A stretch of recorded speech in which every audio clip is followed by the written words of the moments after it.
안녕하세요 여러분. 가치평강부의 든든한 러닝메이트 블랙스톤 H입니다.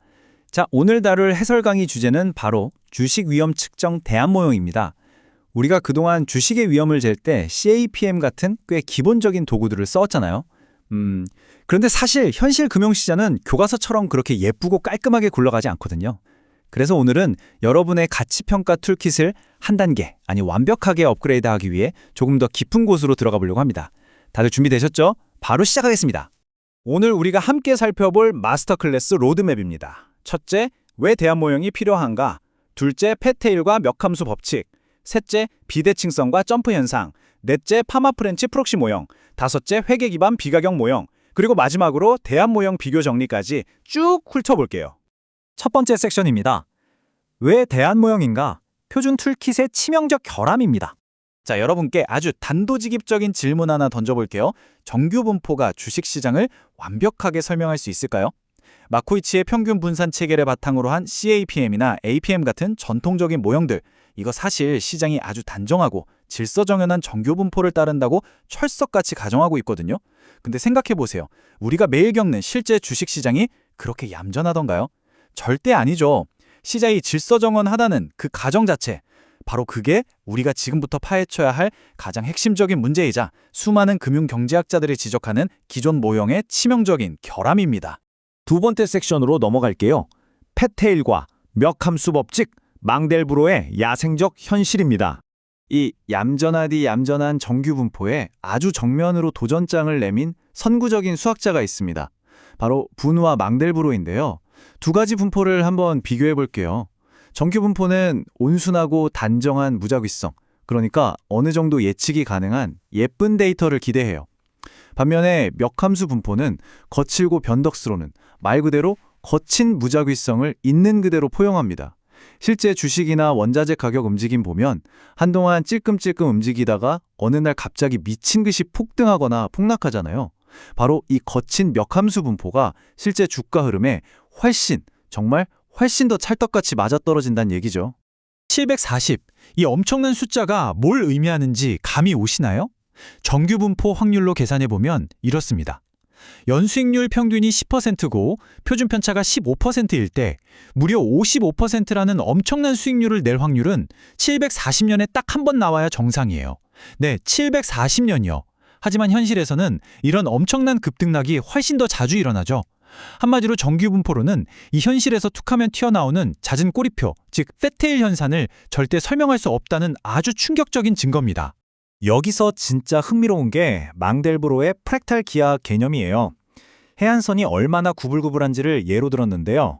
상대적으로 좀 매끄러운 남아프리카 해안의 프랙탈 차원은 1.02입니다.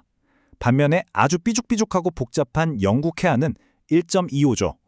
주식도 이 해안선이랑 완전 똑같습니다. 프랙탈 차원이 높을수록, 다시 말해 변동성이 높은 주식일수록 본질적으로 훨씬 더 위험하고 주가가 갑자기 점프하거나 거품이 생기는 현상이 잦다는 걸 이 직관적인 비유로 아주 기가 막히게 증명해낸 겁니다. 세 번째 섹션, 비대칭성과 점프 현상, 손실 심리와 갑작스런 충격입니다. 자, 이제 기하학은 잠깐 접어두고 사람의 심리, 그리고 진짜 시장이 어떻게 돌아가는지 한번 볼게요. 우리 다 투자해보면 알잖아요. 똑같이 100만 원을 벌었을 때의 기쁨보다 100만 원을 날렸을 때의 고통이 진짜 훨씬 더 뼈아프게 다가오죠. 이런 심리적 현실 때문에 사람들은 위로 올라갈 잠재력보다 아래로 꽂히는 하락 위험을 극도로 두려워합니다. 그렇기 때문에 상승과 하락을 똑같은 비중으로 대칭 처리해버리는 정규 분포의 뷰는 인간의 본성을 깡그리 무시한 완전히 비현실적인 가정이라는 거죠. 그래서 짠 하고 등장한 게 바로 점프 프로세스 모형입니다.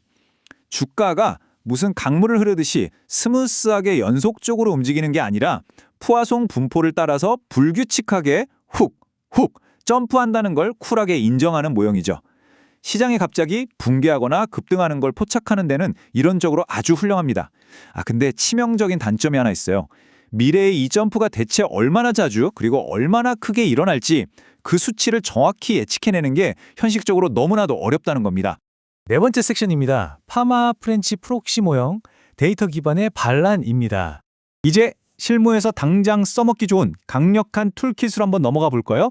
1990년대 초반에 유진 파마와 케네스 프렌치가 엄청난 데이터를 갈아 넣어서 일으킨 반란, 바로 프록시 모형입니다. 이 수식을 한번 보시죠. 이 두 사람은 머리 아픈 추상적 경제 이론은 일단 던져버리고 1962년부터 1990년까지의 실제 주가 데이터를 싹 다 파헤쳤어요. 그 결과 CAPM의 베타보다 기업의 시가총액 그리고 PBR이 주식의 기대 수익률을 훨씬 더 잘 설명한다는 걸 수학적으로 아주 깔끔하게 증명해냈습니다. 시총이 작은 소형주일수록 그리고 장부 대비 주가가 낮은 저 PBR 주식일수록 수익률이 훨씬 높았다는 당시로선 정말 어마어마한 발견이었죠. 그러니까 여기서 우리가 건져야 할 가장 핵심적인 포인트는 이겁니다. 연구자들이 책상 물림 같은 추상적 이론에서 과감히 벗어나서 과거에 높은 수익률을 냈던 주식들이 실제로 어떤 변수들과 상관관계가 있는지 팩트 체크를 시작했다는 거예요. 시가총액, PBR은 물론이고 최근 이익이 쫙 오르는 이익 모멘텀, 주가가 탄력받는 주가 모멘텀, 심지어 유동성까지 시장 현실을 100% 반영하는 진짜 변수들을 콕 집어 찾아낸 겁니다. 실무자들 참 영리하죠? 이 공식들이 어떻게 퓨전되는지 한번 볼게요. 방금 본 프록시 모형의 변수들을 전통적인 CAPM에 쑥 섞어서 아주 거대한 혼합 모형을 만들어버렸습니다. 전통적인 시장 위험, 즉 베타에다가 방금 발견한 소형주 프리미엄, 그리고 PBR 프리미엄까지 싹 다 더해서 기대 수익률을 조정하는 방식이에요. 요즘 애널리스트들이 팍팍한 현실의 데이터를 어떻게 기존 이론에 찰떡같이 녹여냈는지 아주 멋지게 보여주는 공식입니다. 다섯 번째 섹션, 회계 기반 비가격 모형, 펀더멘탈 백업 플랜입니다. 여기서 제가 딴지 거는 역할, 이른바 악마의 변호인을 한번 해볼게요. 만약 주식시장에 찍히는 가격표 자체가 아예 틀려먹었다면 어떡하죠? 시장의 그 미친 탐욕과 공포 때문에 시장 가격으로 만든 모형을 단 1%도 믿을 수 없다면요? 그래서 나온 플랜 B가 있습니다. 바로 하루하루 널뛰는 시장 가격 대신 묵직하고 흔들리지 않는 회계 정보를 쓰는 겁니다. 이게 바로 회계 베타를 구하는 3단계 과정인데요. 특정 기업의 회계 이익이 얼마나 들쭉날쭉한지를 전체 시장 평균 이익이 움직이는 폭과 직접 비교하는 방식입니다. 비이성적인 시장의 광기에서 싹 벗어날 수 있는 아주 든든한 피난처가 되어주죠. 다만 회계 숫자는 분기마다 딱딱 나오잖아요. 그래서 모형 업데이트 속도가 조금 느리다는 점, 요건 꼭 기억하셔야 합니다. 마지막 여섯 번째 섹션입니다. 대안 모형 비교 정리, 강력한 툴킷의 종합입니다. 어느덧 오늘 해설 강의도 막바지네요. 유명한 경제학자 밀턴 프리드먼이 이런 말을 남겼습니다. 모형을 이기려면 모형이 필요하다. 와, 이거 진짜 우리가 가치 평가할 때 부딪히는 딜레마의 핵심을 찌르는 말 아닌가요? 솔직히 CAPM 단점 까내리는 건 쉽습니다. 하지만 그냥 내 감이 그래 하고 때려치울 게 아니라 기존 모형을 완벽히 밀어내고 대체할 수 있는 구체적이고 뼈대 있는 대안 모형을 우리 손에 반드시 쥐고 있어야 한다는 뜻이죠. 자, 그럼 오늘 배운 내용 싹 다 모아서 한판 정리 들어갑니다. CAPM은 계산이 참 깔끔하고 심플하지만 실제 수익률 차이를 100% 설명하지 못하죠. 반면에 프록시 모형은 과거 데이터 설명력은 끝내주는데 데이터 마이닝의 함정에 빠질 위험이 좀 있고요. 또 회계 모형은 네제라치라는 본질에 가장 찰싹 달라붙어 있지만 데이터 업데이트가 느릿느릿합니다. 각각의 모형이 가진 그 단순성, 데이터 의존도, 그리고 이론적 순수성 사이의 아슬아슬한 줄다라기, 즉 트레이드오프를 정확히 꿰뚫어 보셔야 해요. 원본 자료에 있는 그 방대한 내용을 아주 컴팩트하게 정리해 두었으니까 이건 꼭 머릿속에 사진 찍듯 담아가시길 바랍니다.